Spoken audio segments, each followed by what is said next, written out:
जी अस्सलाम वालेकुम students, welcome to online class. आज का हमारा बहुत अहम टॉपिक है और ये उसी से रिलेटेड है जो हमने लास्ट लेक्चर से पढ़ा था। लास्ट लेक्चर में हमने पढ़ा था डाटा टाइप्स जो सी में अवेलेबल है। तो हमारे पास मुख्तलिफ़ तरह का डाटा होता है और इसको स्टोर करने के लिए हमारे पास मुख्तलिफ़ टाइप्स हैं। ये वो लिस्ट है जो हमने डिस्कस की थी। तो हर टाइप की कैपेसिटी और उसका साइज़ डिफरेंट है और जो वैल्यू उसमें स्टोर की जा सकती हैं वो भी मुख्तलिफ होती हैं और उनकी जो वैल्यू की रेंज है वो भी डिफरेंट है। तो छोटी वैल्यूज़ के लिए हम छोटा साइज़ लेते हैं और बड़ी वैल्यूज़ के लिए हम बड़ी डाटा टाइप लेते हैं। इसी तरह अगर हमारे पास ऐसा डाटा जिसमें जो रियल वैल्यूज़ हैं या जिसमें डेसिमल प्लेसेस आते हैं तो उसके लिए भी हम फिर फ्लोटिंग पॉइंट वैल्यूज़ लेते हैं या फ्लोटिंग पॉइंट टाइप्स लेते हैं। अब मसला ये है कि कुछ इश्यूज़ आते हैं जब हम इन मुख्तलिफ टाइप के साथ काम करते हैं। वो इश्यूज़ क्या क्या हैं वो आज हम डिस्कस करते हैं। पहला जो इशू है वो है ओवरफ्लो एंड अंडरफ्लो का। ओवरफ्लो और अंडरफ्लो बहुत अहम कॉन्सेप्ट है किसी भी प्रोग्रामिंग लैंग्वेज में। ओवरफ्लो जैसे कि नाम से ज़ाहिर है कि किसी चीज़ की कैपेसिटी से बढ़ जाना, और अंडरफ्लो का मतलब है कि जो उसकी कम से कम वैल्यू है या कैपेसिटी है। जैसे मोटरसाइकिल की मिसाल लेते हैं हम कि इसमें आप पेट्रोल की कैपेसिटी है और आप इसमें 9 लीटर आता है या 7 लीटर आता है, तो अगर आप इसकी कैपेसिटी से ज़्यादा भरवा लेंगे तो ओवरफ्लो हो जाएगा। और अंडरफ्लो ऐसे समझते हैं जैसे एक रिज़र्व लगता है मोटरसाइकिल में कि इससे कम अगर पेट्रोल होगा तो वो रिज़र्व में चला जाएगा, यानी कि इससे कम नहीं होना चाहिए। तो कहता है each type of numeric variable can store a particular minimum and maximum value. तो लास्ट लेक्चर में ये देखा था कि हर वेरिएबल का एक साइज़ है, उसकी वैल्यू की रेंज है। An error occur if the value assign to variable is less than the minimum value और more than the maximum value. तो अगर हम वैल्यू असाइन करते हैं वेरिएबल को और अगर उसकी रेंज से बढ़ जाती है या कम हो जाती है तो एरर आ सकता है। और एरर क्या होगा? अगर ओवरफ्लो कब आएगा? जब value assign to variable is more than the maximum possible value. और अगर मैक्सिमम वैल्यू से बढ़ जाएगा तो ओवरफ्लो होगा, और अंडरफ्लो उस वक्त होगा जब वेरिएबल की जो कैपेसिटी है मिनिमम उससे भी कम वैल्यू होगी तो वो अंडरफ्लो आ जाएगा। जैसे कि इंटीजर वेरिएबल की एक मिसाल दी है। इंटीजर वेरिएबल जो स्टोर कर सकता है वैल्यूज़, वो उसकी ये रेंज है -32,768 से लेकर +32,767। तो ये रेंज है। अगर आप इस रेंज से ज़्यादा कर देंगे या इस रेंज से कम वैल्यू देंगे तो वो स्टोर नहीं कर सकेगा, तो ये एरर आ जाएगा। अगर इससे बढ़ जाएगी तो वो ओवरफ्लो होगा, और अगर इस वैल्यू से भी कम हो जाएगी तो ये अंडरफ्लो हो जाएगा।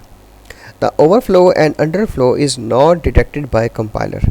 तो इसमें एक मसला ये आता है कि ये इस एरर का पता नहीं लगता। आप बेध्यानी में वैल्यू असाइन कर देते हैं तो वो वैल्यू का जवाब भी आ जाएगा, लेकिन वो आंसर जो होगा वो गलत होगा। It may generate a wrong result and it is the responsibility of the user to ensure that the value assigned to variable are within the allowed range। तो आपने कोशिश करनी है, अगर बड़ी वैल्यू है तो आप उसके लिए डाटा टाइप बड़ी ले लें। हम प्रैक्टिकली देखते हैं कि यह काम कैसे करता है, इसमें क्या किस तरह के इश्यूज़ आ रहे हैं। तो हम टर्बो सी में एक प्रोग्राम बनाते हैं।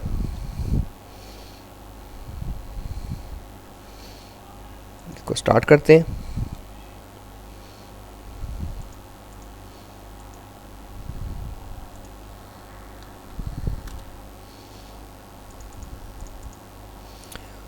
चलें, ये पहला प्रोग्राम है, इसी को हम मॉडिफाई करते हैं। हम एक वेरिएबल लेते हैं int x is equal to 32,767। तो ये इसकी मैक्सिमम रेंज है। अब इस वैल्यू को हमने स्टोर किया है, अब इसको हम प्रिंट करते हैं।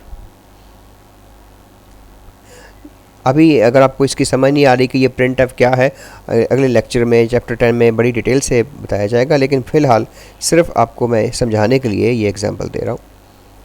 चलें, ये अब इसकी वैल्यू हमने स्टोर की है, इसको हम प्रिंट कर रहे हैं। छोटा सा प्रोग्राम है, वैल्यू ले रहा है, इसको स्टोर करके प्रिंट कर रहा है। कंपाइल करते हैं, कंपाइल हो गया है, इसको रन करते हैं।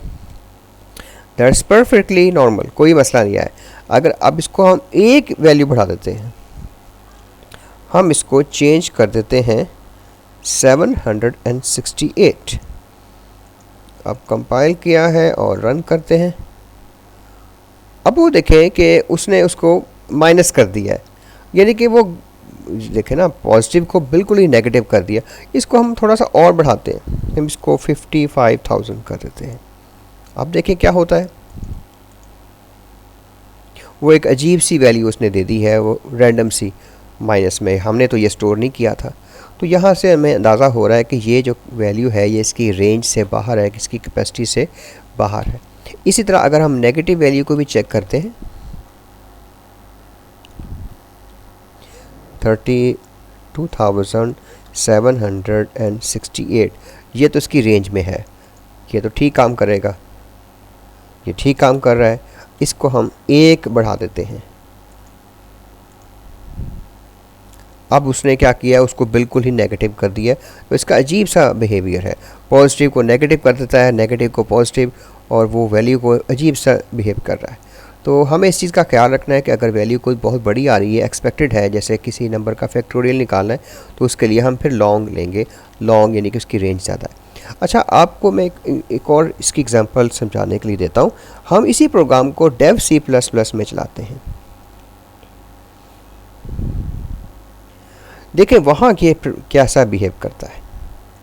यही प्रोग्राम हम डेव में चलाते हैं। ये देखें, ये वही प्रोग्राम है। अब इसको हम डेव में चलाते हैं, इसको कंपाइल किया है और अब रन किया है। यहाँ कोई इशू नहीं आ रहा। अब इसकी क्या वजह है कि टर्बो सी में ये एरर दे रहा था यही वैल्यू, और डेव में ये एरर नहीं दे रहा।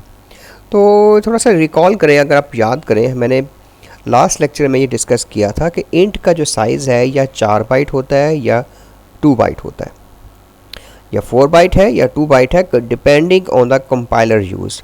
तो यहाँ हम टर्बो सी का कंपाइलर यूज़ कर रहे हैं, यहाँ हम डेव C++ का एक कंपाइलर होता है, उसको कहते हैं GCC। इसके बिहाइंड द सीन पीछे चल रहा होता है GCC, वो कंपाइलर का नाम है।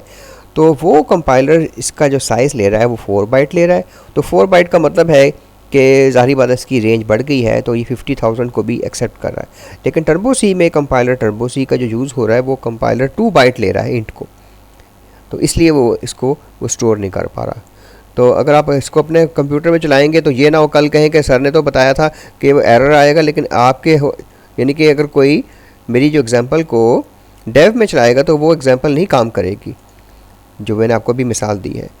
तो ये आपको समझाने के लिए कि आप अगर अपने तौर पे इसको प्रैक्टिस करते हैं, चेक करने के लिए कि वाकई ऐसा होता है कि नहीं होता, तो वो टर्बो सी पे काम करेगा। लेकिन डेव में ये इस एरर को उन्होंने ख़त्म कर दिया, क्योंकि डेव में इंट का साइज़ 4 बाइट ले लिया।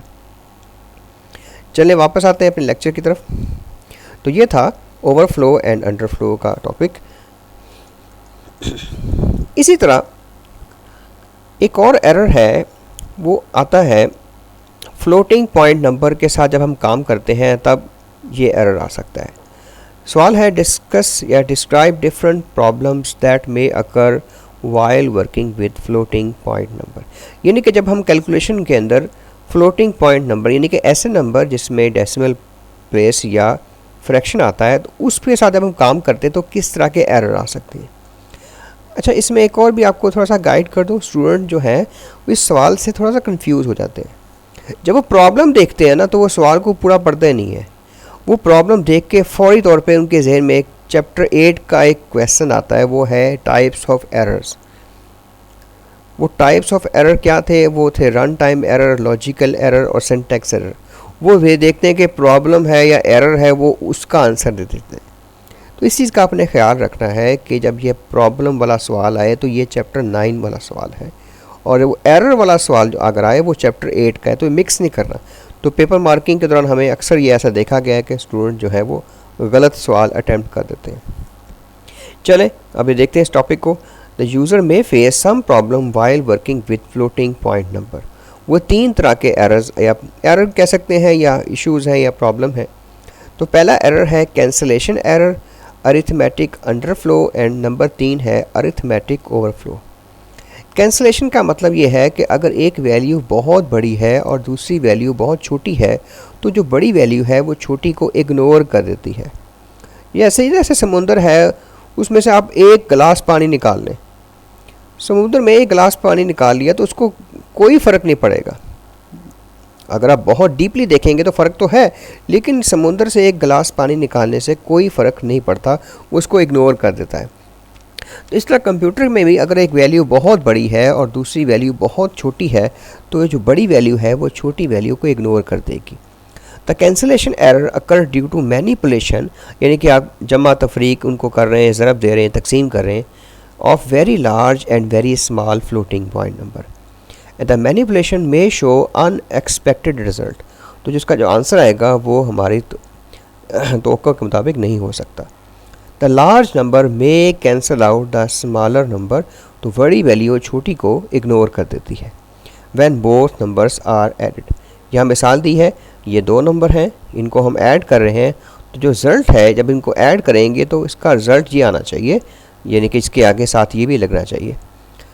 The result of this addition may be this on some computer. अब यहाँ भी वही जिक्र कर रहा है, सम कंप्यूटर। जैसे टर्बो सी में अगर आप चलाएंगे तो हो सकता है जवाब कुछ और आए, और अगर आप डेव में चलाएंगे तो हो सकता है इसका जवाब कुछ डिफरेंट आए। तो ये इसने जिक्र किया जैसे अभी आपने मेरे लास्ट टॉपिक में देखा था।